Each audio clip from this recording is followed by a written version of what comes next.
I am Emily Falcone, and this is the Older Adult Oral Video Presentation. This interview was conducted, I had to do it over the phone, but I conducted it with my grandmother, Nancy Falcone. She is currently 77 years old. She is the mother to 4 children, my father included in that. She's currently widowed. Her husband died about 8 years ago, and she is also retired. When we had this discussion, it seemed like the most complicated time in her life was early adulthood. She was a new parent to 4 children staying at home. And so I wanted to look into how that was so difficult for her and the influences behind that. So generally in the early adult stages, according to Erikson in particular, this includes age ranges from about 18 to 30. It is focused on a few things. First being relationships, love specifically, finding love and finding a partner, or some cases now multiple partners, and a work stage. So it's, depending on the focus in that moment, it's either relationships or work.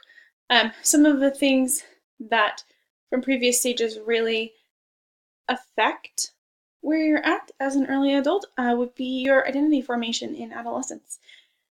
And that has multiple different effects on how adults live in their early stages from about 18 to 30, and how they form their relationships, as well as how they do in work situations. For lots of early adults, this is a time where depression starts to develop, oftentimes as a result of identity issues. And then there are lots of other risks for early adults, such as the effect of their trauma starting to show itself in their early adult stages in a bunch of different ways. Sometimes it's ability to keep and hold a job. Sometimes it's being able to find a relationship. Sometimes that's trauma from your parents as a child, their habits, or your financial state, or the way you grew up affecting how you choose to live your life as an adult.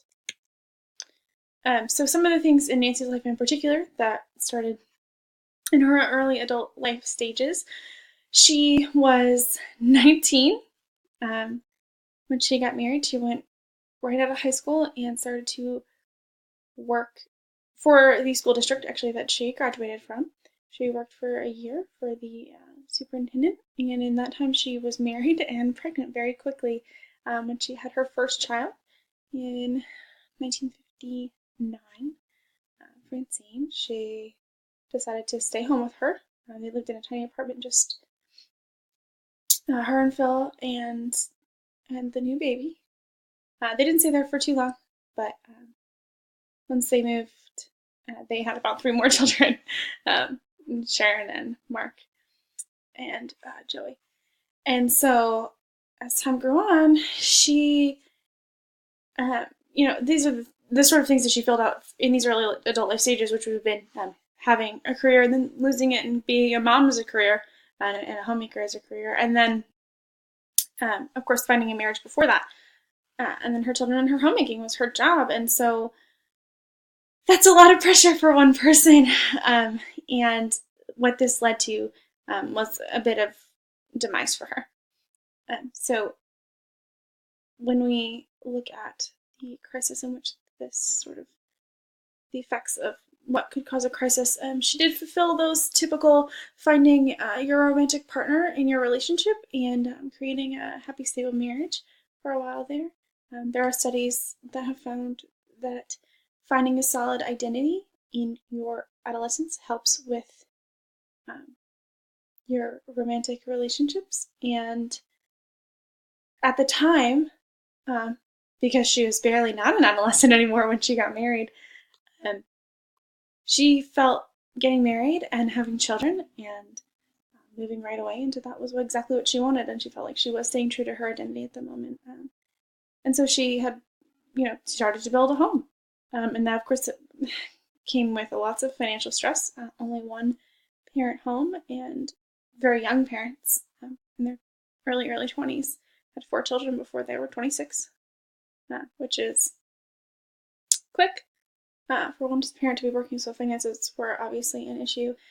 And then after her 4th child, and a bit of postpartum depression and anxiety led to a psychotic break in which she was hospitalized for a few months, and as it was the 1960s, did have a lot of shock therapy in that time. Does not really remember much of it because it was shock therapy, and that is sort of the point sometimes. And it did not really do its job when she came back to being a parent again, coming back to still having the stress of raising 4 children, mostly by herself, some support from her parents and her in-laws, but not that much. It's very stressful. And at that time, there were a lot of things to live up to as a mother and homemaker. She was expected to raise children who were smart, who were good Catholic children, who followed the rules. Her husband was a police officer, and so even more so, they had an extra standard to be held up to and in their community. So being a mother to 4 children is a lot of work, and with the hormonal pressure, that break was not atypical.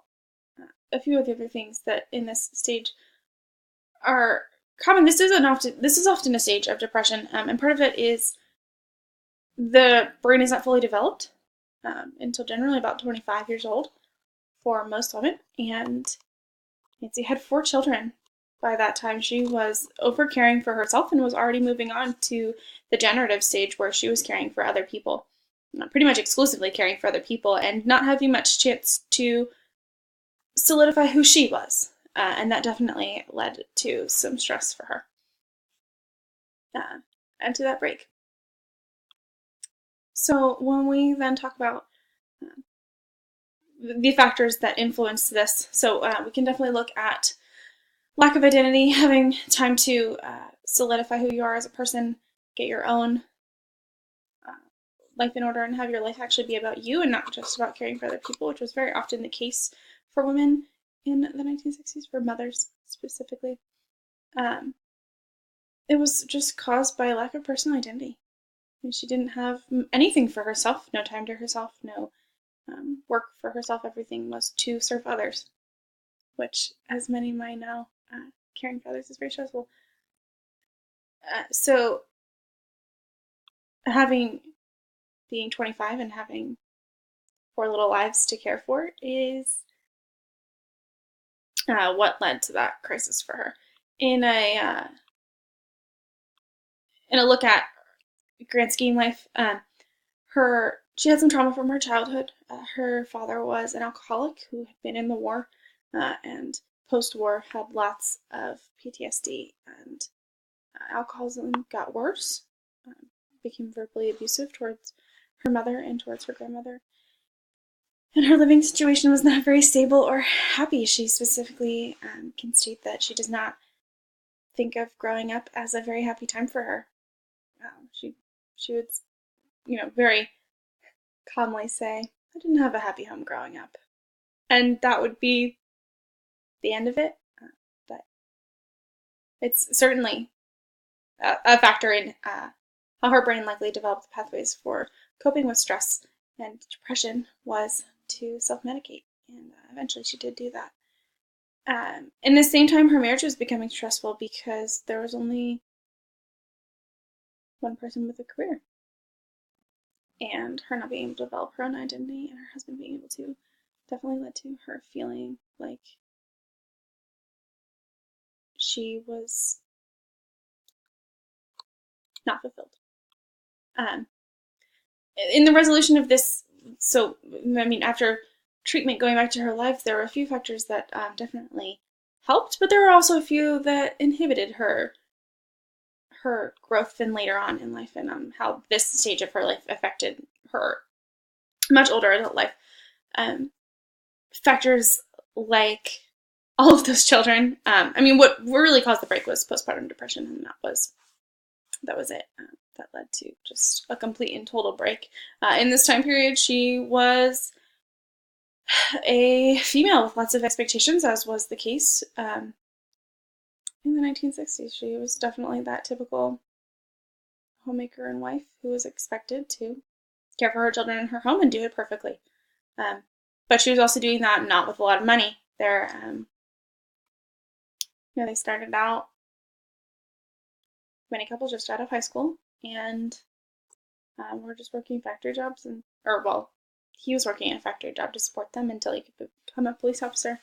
And then their Catholic expectations, they had a lot to live up to, expecting that their marriage appear to be perfect, that their children were well behaved, and they were just very, very young. They were 19 and 20, they got married and had children, and they had children right away. So that age in that time period, while not uncommon, certainly led to things being a little bit more stressful into that break. So the resolution definitely, the things that really helped this were being a part of the Catholic Church. While that was also a stressor, was a community to try and find support in, and also belief in a higher power to help move along. Being a part of a large family, an Irish Italian family that all joined together, was very helpful, and they took care of her children while she was in care. And were around for most of her children's lives, though they may have been their own sort of stress the way that many parents and in-laws can be. They were also very helpful. And as these were her original goals to be a mother and a homemaker, it made sense. It was very difficult to feel like all the things that you wanted were not what you expected, and were a lot harder. But seeing as that her dreams had never really changed, and she still really wanted to be a mother, and a good one, that helped her move along and try to heal. However, later in her life, this did cause lots of stress, and later led to her momentary divorce, and in later adulthood to alcoholism. So when we're talking about the genetic predispositions as a different lens to take upon this, when we're looking specifically at, we're just looking at a biological development, we can definitely see how genetically, having had depression that her mother definitely exhibited as a child, as well as alcoholism by her father, and we can look at the biological influences of that and how very easy it is to see that predisposition show itself as she grew older.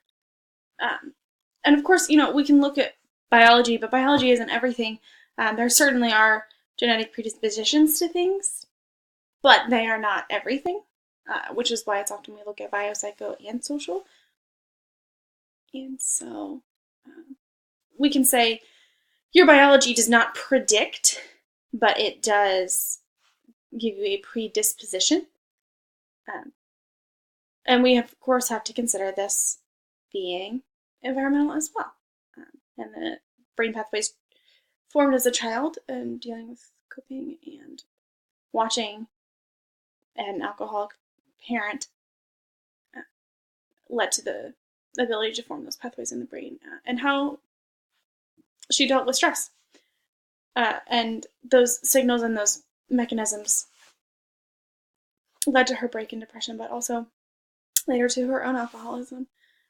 And so when we look at later adult life and the things that sandwich your early adult life, we can certainly say that there are many influences from younger adulthood that can affect your younger life that can affect your early adulthood. And then, of course, your early adulthood leads to your middle and later adulthood.